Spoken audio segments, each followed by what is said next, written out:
تو ان کو چاہیے کہ ان کو بلڈ شوگر کروانا چاہیے، کیونکہ ان میں زیادہ چانسز ہے ڈائبٹیز ہونے کے. تو کیونکہ اور یہ میں کہنا چاہتا ہوں، یہ جو ڈائبٹیز ہے، اگر اس بلڈ شوگر کو کنٹرول میں رکھا جائے تو یہ کوئی بھی پرابلم نہیں کر سکتا. بالکل ایک بندہ نارمل لائف گزار سکتا اگر یہ بلڈ شوگر کنٹرول میں رکھے گا ود ڈرگس یا ڈائٹری مینجمنٹ. تو یوزولی جو گائیڈ لائنس ہے کہ آفٹر 40 ایئرس آف ایج ہر بندے کو بلڈ گلوکوز فاسٹنگ کرنا چاہیے 3 سال کے بعد.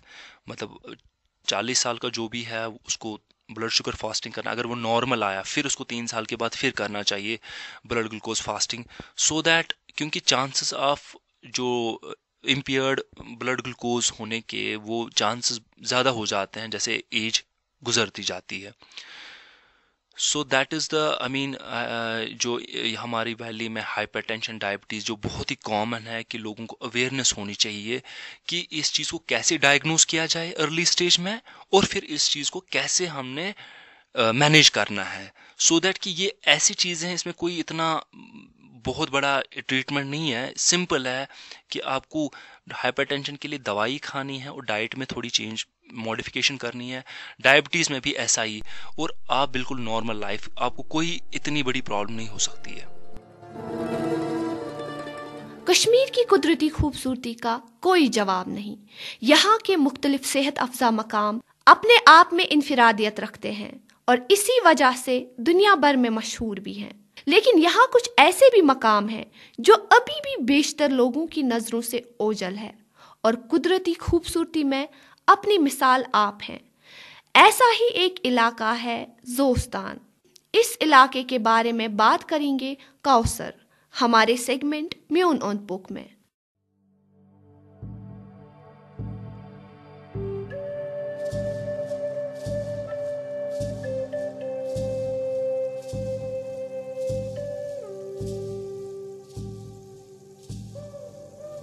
پہاڑیوں کے دامن میں ایک علاقہ آباد ہے. یہ علاقہ زوستان کے نام سے مشہور ہے.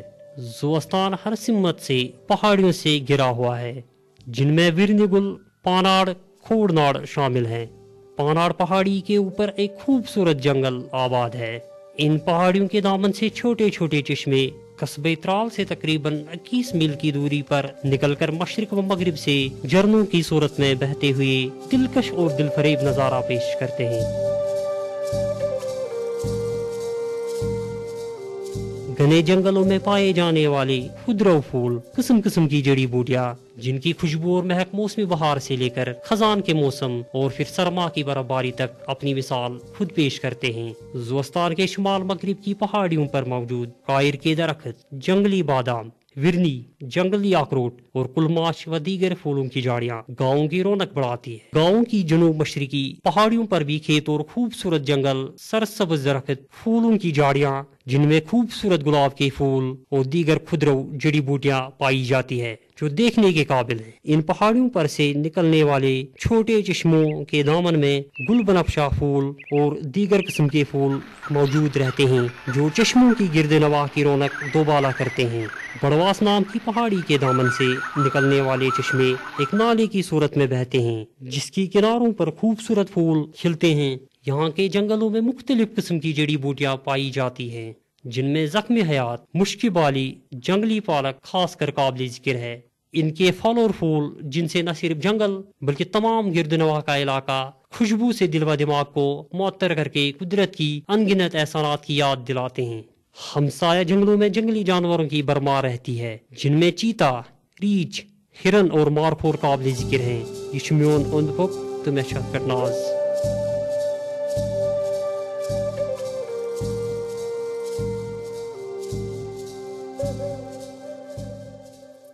کشمیر میں بے روزگاری کی سطح میں دن بدن اضافہ ہوتا جا رہا ہے. اس سے نپٹنے کے لیے سرکاری و غیر سرکاری ادارے دن رات کام کر رہے ہیں. اسی سلسلے کو آگے بڑھاتے ہوئے سنتے ہیں khadi and village board industries کے عہدیدار محمد اشرف سے کی گئی یہ گفتگو ہمارے صحافی عمر ننگرو کے ساتھ.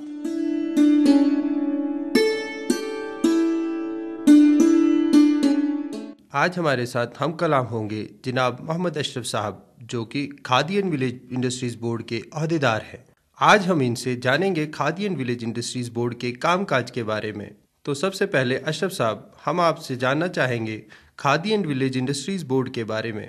میں پہلے کہنا چاہتا ہوں کہ یہ کھادی اینڈ ولیج بورڈ 1953 میں جموں کشمیر میں اس کا قائم عمل میں لایا گیا۔ Khadi and village board khadi and village کی کمیشن کی قیادت سے چلتا ہے۔ جو بھی ان کے پروگرام ہوتے ہیں وہی امپلیمنٹ کرنے ہوتے ہیں۔ ہمارے جموں کشمیر میں بھی اس کا ایک چیئرمین ہوتا ہے اور ہر ایک ڈسٹرکٹ میں ایک ڈسٹرکٹ آفس ہمارا ہے۔ تو ہمارا جو کام ہے جو لوگوں کی بھلائی کے لیے، جو ان امپلائمنٹ یوتھ ہے ان کی رہنمائی کرنا، ان کو لون فیسلٹی قائم کروانا اور ان کو سبسڈی فراہم کراتے ہیں، جو کہ khadi and village industry commission کی طرف سے آتی ہے۔ اشرف صاحب، آپ ہمارے سامعین کو اپنے اسکیمز کے بارے میں جانکاری دیجیے۔ یہ prime minister employment generation programme ہے۔ یہ 2 سال پہلے اس کا انعقاد ہوا ہے۔ ہر ایک اسکیم جس میں کچھ ایک تو کنسٹرکشن ورک جس میں ہوگا، جو کچھ پروڈکشن ہوگا وہ ہوتا ہے۔ صرف میں ان اسکیموں کے بارے میں بولوں گا جو یہاں نہیں ملتا ہے، جیسے پروویژن اسٹور ہے، پالیتھین ہے، ٹبیکو ہے، شراب نوشی ہے، پولوشن کنٹرول بورڈ جسے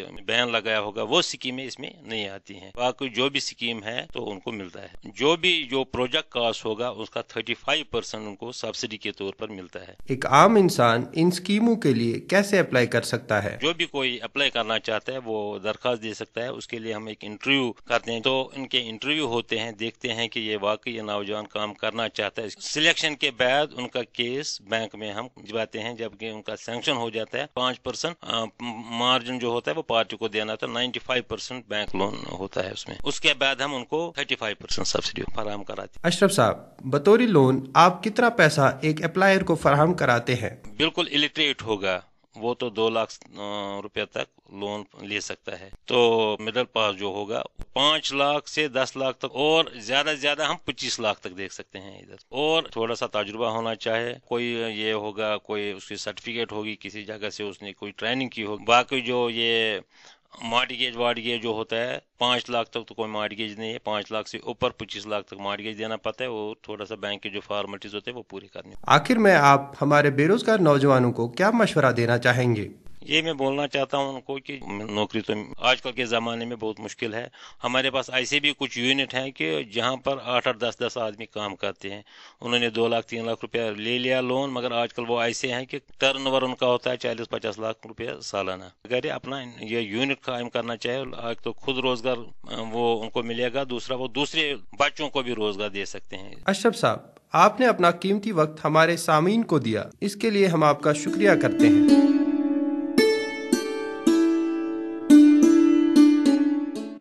پیش قدم آپ کے لیے لایا ہے ایک اہم اطلاع۔ کمیونٹی ریڈیو مارچ میں اپنے تمام ممبرز میں سرٹیفکیٹس تقسیم کر رہا ہے۔ اگر آپ پیش قدم کے ممبر رہ چکے ہیں یا یہاں کے کسی بھی ٹریننگ پروگرام میں حصہ لیا ہے تو سرٹیفکیٹ حاصل کرنے کے لیے آپ آج ہی رجسٹریشن کرائیں۔ آپ اپنا نام پیش قدم ریڈیو اسٹوڈیو یا ڈپارٹمنٹ آف جرنلزم میں رجسٹر کروا سکتے ہیں۔ رجسٹریشن کی آخری تاریخ ہے 28 فروری۔ تاریخ میں رونما ہونے والے کئی انقلاب مختلف ممالک کی تقدیریں بدلنے کا باعث بنے۔ ایسا ہی ایک انقلاب کیوبا میں بھی رونما ہوا، جس نے وہاں کی حکومت کا تختہ پلٹ کر نئی حکومت کی بنیاد رکھی۔ اس واقعے پہ مزید روشنی ڈالیں گے پیش قدم کے یاسف ملا۔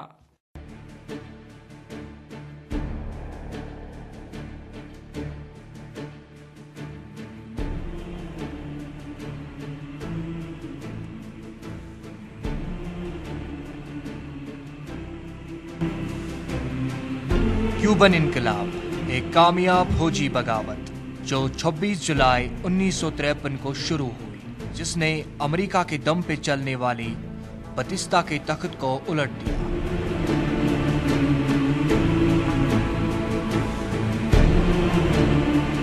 اس انقلاب کی شروعات اس وقت ہوئی جب قلیل تعداد میں فوجی باغیوں نے فیڈل کاسٹرو کی سربراہی میں مونکدا اور بیوما میں فوجی بارکوں پہ حملہ کیا۔ اس حملے میں مرنے والے باغیوں کی تعداد آج تک معلوم نہیں ہوئی، مگر فیڈل کاسٹرو نے اپنی سوانح حیات میں ان کی تعداد 5 بتائی ہے۔